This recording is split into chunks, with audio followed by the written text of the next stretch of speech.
అసెంబ్లీకి రౌడీలను పంపితే ఏమవుతుంది ప్రజాస్వామ్యం మంటగలుస్తుంది. అసెంబ్లీ అనే పవిత్ర ప్రదేశంలో ప్రజాప్రతినిధులపై దాడులు జరుగుతాయి. ఇప్పుడు ఏపీ అసెంబ్లీలో అదే జరిగింది. అసెంబ్లీ సాక్షిగా టీడీపీ నేతలపై వైసీపీ నేతలు దాడులకు తెగబడ్డారు. ఇద్దరు విపక్ష ఎమ్మెల్యేలను కొట్టి అసెంబ్లీ చరిత్రలో చీకటి రోజును నమోదు చేసిన ఘనత వైసీపీకి దక్కించుకుంది. అసలు మ్యాటర్ ఏంటంటే, రోడ్లు, బహిరంగ ప్రదేశాల్లో నిరసనల్ని నిషేధిస్తూ జారీ చేసిన జీవో-1 రద్దు చేయాలంటూ టీడీపీ వాయిదా తీర్మానం ఇచ్చింది. అది స్పీకర్ తిరస్కరించడంతో టీడీపీ ఎమ్మెల్యేలు పోడియం దగ్గర నిరసన చేపట్టారు. టీడీపీ ఎమ్మెల్యేలకు పోటీగా వైసీపీకి చెందిన కొందరు ఎమ్మెల్యేలు స్పీకర్ పోడియం వద్దకు చేరుకోవడంతో ఘర్షణ వాతావరణం చోటు చేసుకుంది. ఈ క్రమంలో పోడియం వద్ద నిరసన తెలుపుతున్న టీడీపీ ఎమ్మెల్యేలు డోల బాలవీరాంజనేయ స్వామి, గోరంట్ల బుచ్చయ్య చౌదరిపై వైసీపీ ఎమ్మెల్యేలు దాడి చేశారు.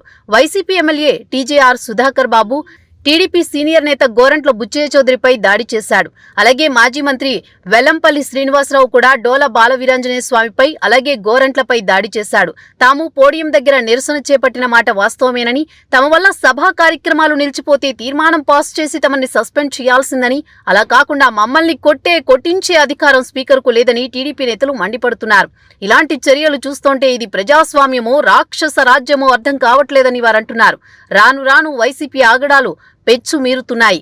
కౌరవ సభను తలపించేలా జగన్ సర్కార్ అసెంబ్లీని నడిపిస్తోంది.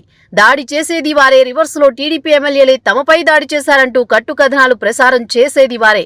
అందుకే జరిగిన గొడవకు సంబంధించి వీడియో ఫుటేజ్ మొత్తం పరిశీలించాలని స్పీకర్ తమ్మినేని సీతారాంను టీడీపీ నేత అచ్చెన్నాయుడు కోరారు. తమ ఎమ్మెల్యేలు ఎవరైనా స్పీకర్పై దాడి చేస్తే వారిని శాసనసభలోనే ఉరితీయండంటూ సవాల్ విసిరారు. టీడీపీ ఎమ్మెల్యేలపై దాడి చేసిన శాసనసభ్యులను గుర్తించి వారిపై కేసులు నమోదు చేయించాలని ఈ సందర్భంగా అచ్చెన్నాయుడు స్పీకర్ను డిమాండ్ చేశారు. వైసీపీ హయాంలో ప్రజాస్వామ్యం అపహాస్యం పాలవుతోంది. పులివెందుల పంచాయతీలు అసెంబ్లీలో కూడా నడిపించాలని జగన్ ప్రయత్నిస్తోన్నట్లు కనిపిస్తోంది. జీవో-1 రద్దు చేయాలంటూ టీడీపీ వాయిదా తీర్మానం ఇచ్చినా దానిని స్పీకర్ అంగీకరించకపోవడంతో పోడియం దగ్గర నిరసన తెలిపేందుకు విపక్ష నేతలు వెళ్లారు.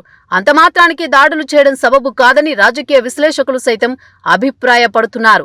టీడీపీకి చెందిన దళిత ఎమ్మెల్యే డోలా బాలవీరాంజనేయ స్వామిపై, మరో సీనియర్ శాసనసభ్యుడు గోరంట్ల బుచ్చయ్య చౌదరిపై వైఎస్ఆర్సీపీ సభ్యులు దాడి చేయడం అమానుషమని వారంటున్నారు.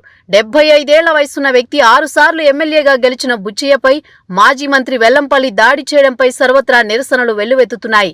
జగన్ రెడ్డి, మీరు కోరుకున్న రాజారెడ్డి రాజ్యం ఇదేనా అంటూ నెటిజన్లు కామెంట్లు గుప్పిస్తున్నారు.